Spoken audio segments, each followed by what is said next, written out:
All right, last chapter of the year, chapter 11. We're going to be dealing with circles. Again, make sure that you take notes. There are notes on the website. All you have to do is follow the video here and take the notes, and then remember to do the accompanying worksheet. Okay, and you're good. Remember to keep those for the chapter to get credit. Make sure that you get those checked off by me in class. Understanding circles is very important to understanding details about the Earth. We're going to apply some of those problems today. Okay, well, how do we define a circle? We've got to go back a couple of chapters. So a circle is the locus or the set of all points in a plane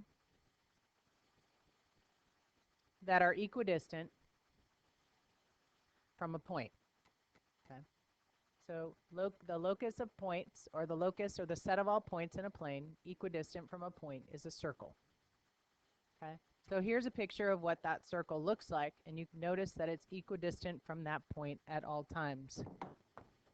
Equidistant from that point at all times. Okay. The interior of circle is a collection of points inside the circle. Exterior of a circle is the collection of all points outside the circle. A chord is a segment whose endpoints lie on the circle. Okay, remember, a chord is a segment. Chords can also go through the center of the circle. We know those better as diameters. So a diameter is a specific type of chord. A secant is a line that intersects a circle at 2 points. This time it's a line. Okay, so it's like a chord, but it extends. Like a chord, but it extends. Okay, a tangent is a line in the same plane as a circle that intersects at only one point. Intersects at only one point. Okay, so these are the tangents intersecting at one point. Okay, the point of tangency is where those circles intersect at that point.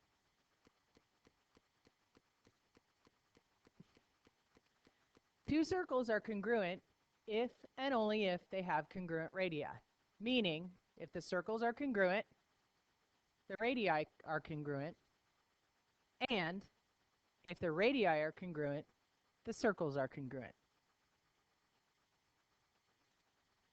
Concentric circles are coplanar circles with the same center, kind of like ripples when you throw a rock in the water. Concentric circles. Tangent circles are coplanar circles, lie in the same plane, that intersect exactly at one point. Okay, so these are internally tangent here. Internally tangent. And these are externally tangent. Internally and externally. Common tangent refers to a line that is tangent to two circles. So line M is tangent to both circle B and circle C. Okay. Common tangents that are external on the outside, you see them on the outside of the circles, those are external tangents. If they intersect each other, they are called internal tangents. Internal tangents. If a line is tangent to a circle, so BC is tangent to circle A, if a line is tangent to a circle, then it is perpendicular to the radius drawn to the point of tangency. It's an important thing for us to know for some upcoming problems. So if a line is tangent to a circle, BC is tangent to circle A, then it is perpendicular to the radius drawn to the point of tangency. So if I have the converse of that, so I might have a point on the circle and it's tangent to that, or I'm sorry, then it's perpendicular to that, then it is tangent. So tangent means perpendicular, perpendicular means tangent when it comes to the radius to that point of tangency. Two segments are tangent to a circle from the same external point. So XB and XC are tangent to circle A. Then those two segments are congruent. Then those two segments are congruent. Okay, application of some problems. These problems might be a little different than the ones are on your notes, but you can follow along here with these. Okay, we're looking for, in this particular one, chords. So I have JM as a chord. I could also list KM as a chord. It is a diameter, but I can list it as a chord. Okay, so KM would be listed as my diameter here as well. Okay, secants go through the circle, so line JM is a secant. Tangent is tangent to the circle, that's line M. Okay, and it's tangent at point H. Radii of the circle would be LK, LM, and LJ.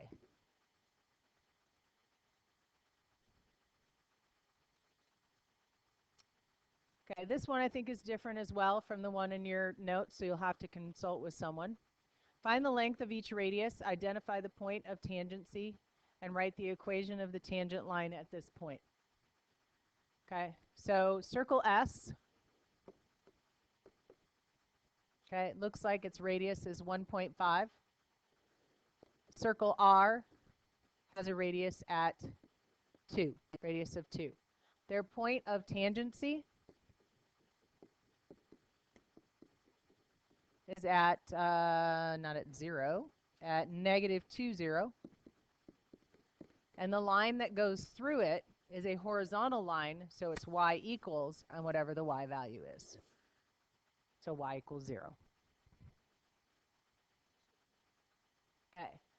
Early in its flight, the Apollo 11 spacecraft orbited the Earth at an altitude of 120 miles. What was the distance from the spacecraft to the Earth's horizon rounded to the nearest mile? Okay. We give a hint here that gives us the radius of the Earth. I'm going to go ahead and draw in a circle so that we have it to use for this particular problem. Okay. Then go back here. All right. So we'll use this circle. Okay, so what I know is that this spacecraft is flying 120 miles above the Earth's surface. Okay, so I know if I go down to the radius at 4,000 is from the center of the Earth to the surface. Okay, if I'm up in this little spacecraft here and I'm looking at the horizon, I'm looking tangent. So this is my point of tangency. That means that from here to here is perpendicular. Okay, that's where my right angle falls. Okay, this value here is the radius again of the circle. What I'm looking for is this value here. So what I need to do is use the Pythagorean theorem. So I have, if I sum the two up, 4,120 squared equals x squared plus 4,000 squared. Okay, so 4,120 squared minus 4,000 squared equals x squared. And then we have to grab a calculator, calculate 4,000 squared and 4,120 squared.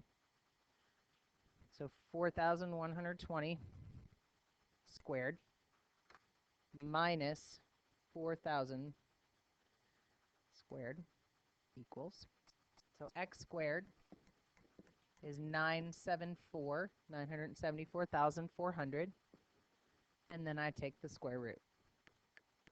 Gives me to the nearest kilometer, or nearest mile, excuse me, 987 miles.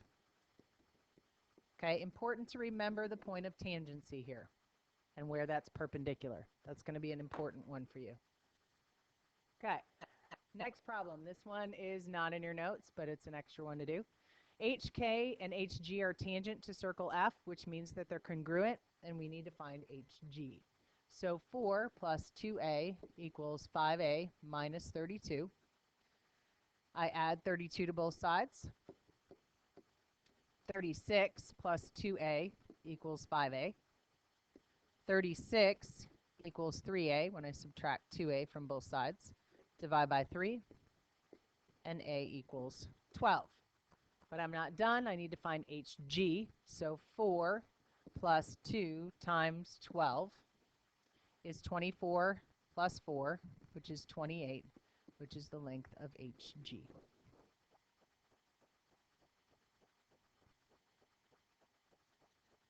Okay, this one I think is in your notes. Again, tangent from an exterior point. So x over 4 would be equal to x minus 6.3. Don't like fractions, multiply. Okay, so x is equal to 4x minus, let's see, that would be 25.2. So 3x, negative 3x, is equal to negative 25.2. Divide both sides by negative 3. So 25.2 divided by 3, oops, is 8.4. So x equals 8.4. And we need to find out what our s is. So we're going to take 8.4 divided by 4. So we get 2.1.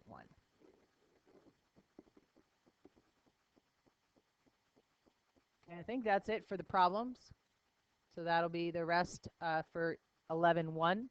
If you need 11.2, you can go ahead and watch that video as well as the rest of the chapter. Please remember, take notes, do homework, keep track of them, and make sure they get checked off.